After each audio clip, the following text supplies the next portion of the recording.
While it would be great to have a theme park made up of all e-tickets, at the end of the day, these attractions, while wonderful in their own right, ultimately cost a lot, take up a lot of space, and lead to high wait times. As a result, parks often tend to counteract such high costs with smaller additions to the park. Additions that also help decrease the wait times overall by easily spreading out the crowds and providing a smaller wait alternative to some of their bigger hits. Unfortunately though, when it comes to these rides, you'll often find a drastic difference between them, as on one side, there is a wonderful e-ticket. When it comes to the alternative for a different type of attraction, you'll often find a cheap, flat ride that leaves you an underwhelming experience. Universal though looked to solve this problem by transforming Minion Land and expanding it with a ride that has a beautiful blend between the two, while also being extremely space conscious and able to switch up its setup to vary on its location and help maximize its space.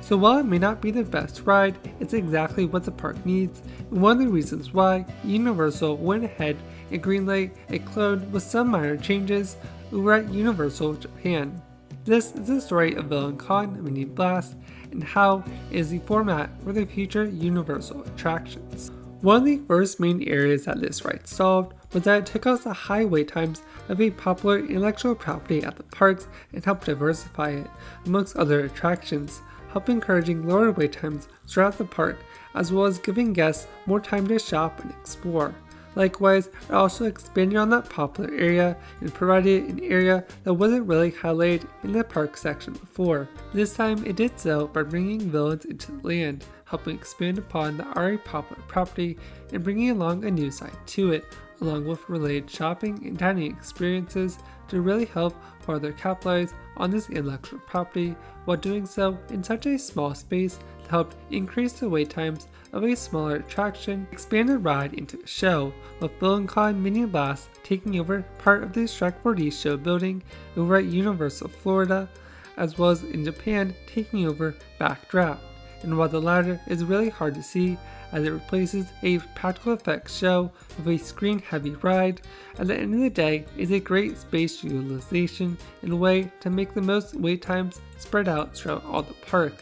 Likewise, while I would have loved for this ride to be expanded upon with the show building located right next door to an expansion plot, doing so in its current footprint was a great way to help provide a new attraction that guests will love, especially with the demographic in Japan, while still providing that potential space for a future ride, allowing for even more rides in the park as a whole, as well as future flexibility, as this expansion plot could be used for both Minion Land or the nearby New York Land, helping provide even more flexibility for the space longer term, while still increasing the overall weight dispersions and happiness levels across all of the park.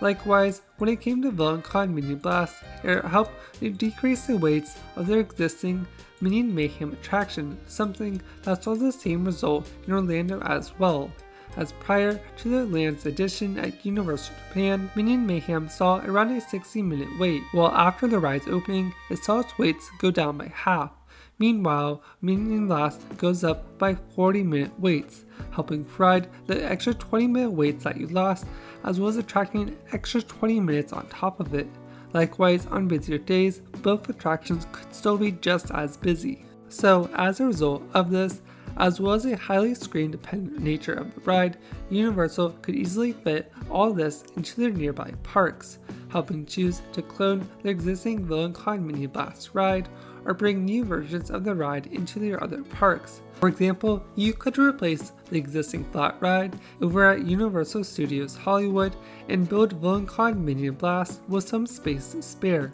as well as may require some restraints with rerouting the existing queue, in which it was not an exact clone of Universal Orlando or Japan. It would be a great way to provide a more popular attraction in its place, as well as decrease the weights of the popular Minion Mayhem attraction.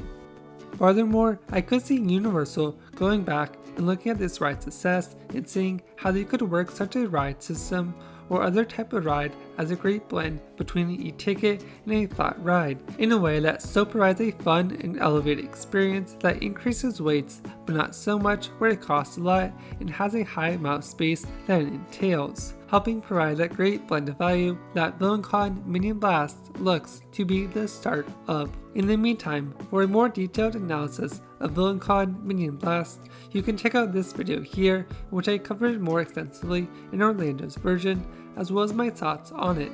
Likewise, you can also make sure to subscribe or follow us on our other platforms so you don't miss a future video and help share the content to even more people.